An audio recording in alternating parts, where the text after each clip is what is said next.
What's up, guys? This is Steve Hyder from Gate City Sports Channel, and Ezekiel Elliott signed a 6-year, $90 million.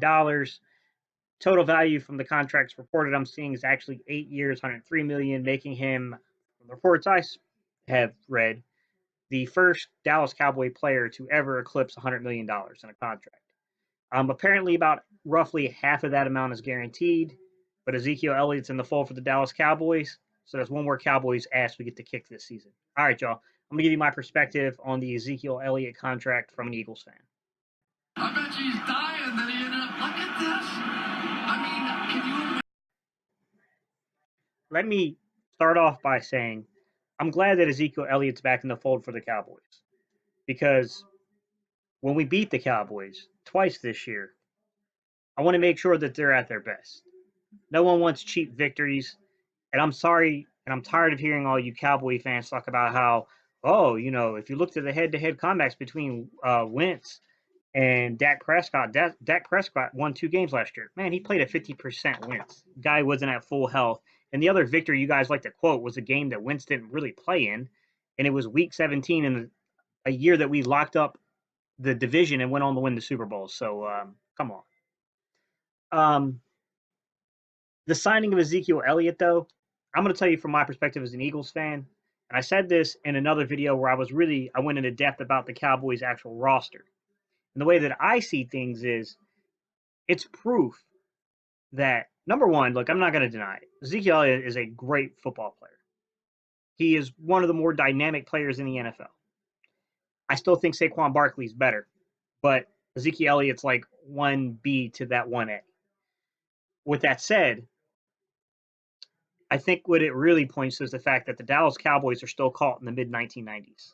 They still think the NFL works around your offensive line and your running back play, which to an extent it does.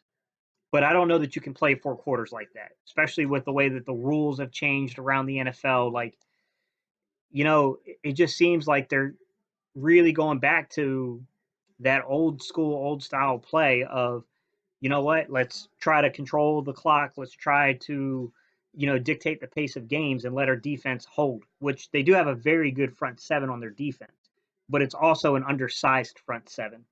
So when you play teams that are as dynamic as the Philadelphia Eagles, the Los Angeles Rams, the New Orleans Saints, Kansas City Chiefs, I think Cleveland's going to have a dynamic offense this year. I think you're in a lot of trouble. I think you're trying to copy that blueprint that Chicago's been trying to work through the NFL for 20 years now and hasn't worked. I mean, I'll give Chicago credit for one thing. They did make one Super Bowl, but it didn't turn out so well for them. I mean, that's my perspective is that they're still stuck in this 1990s model of the NFL of trying to dictate the pace of games, run the ball, use great offensive line play, and then let your defense hold you into games. And I think it's going to be a problem when you play against teams like the Philadelphia Eagles. I think it's the biggest difference between the Cowboys and the Eagles.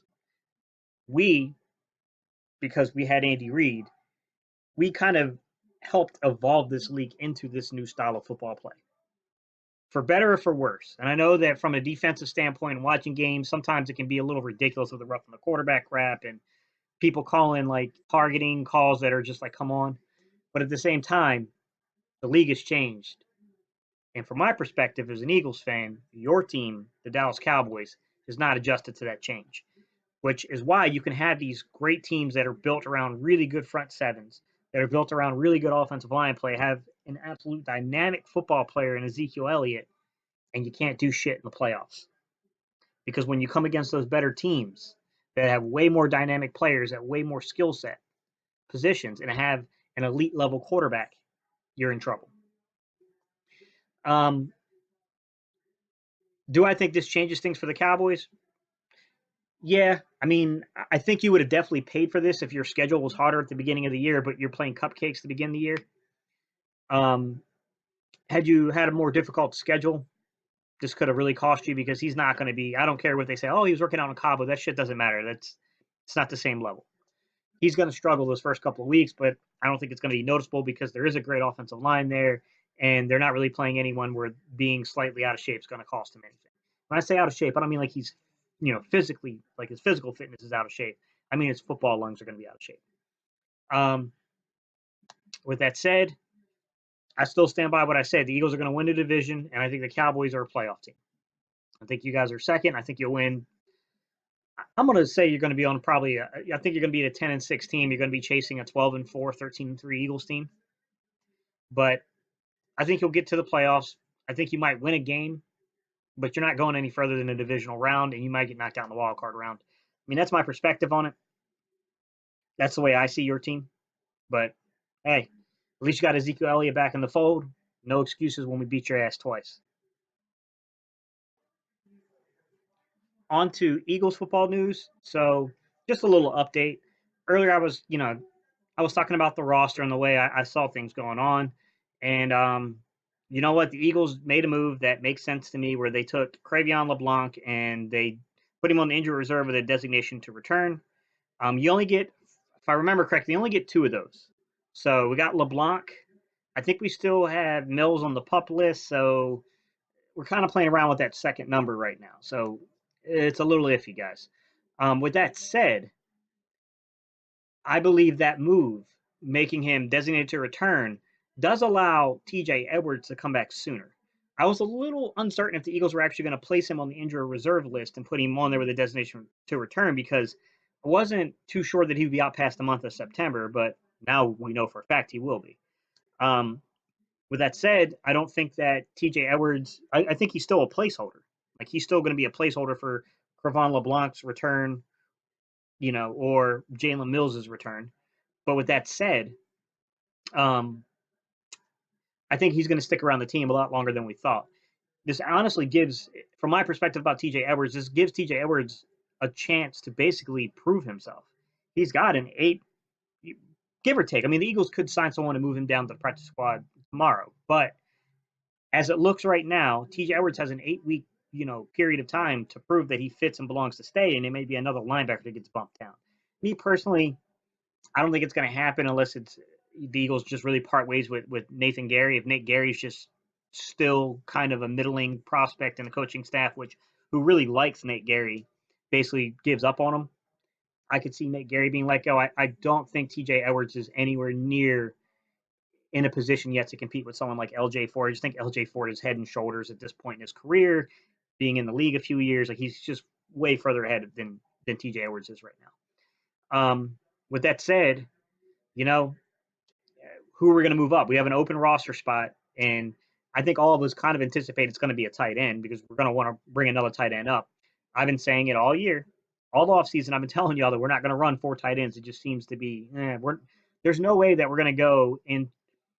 There's no way we're going to maintain a 12 personnel package on the same ratio, percentage of plays, if Dallas Goedert or Zach Ertz goes down, in favor for someone like Alex Ellis, or in favor of someone like, Perkins.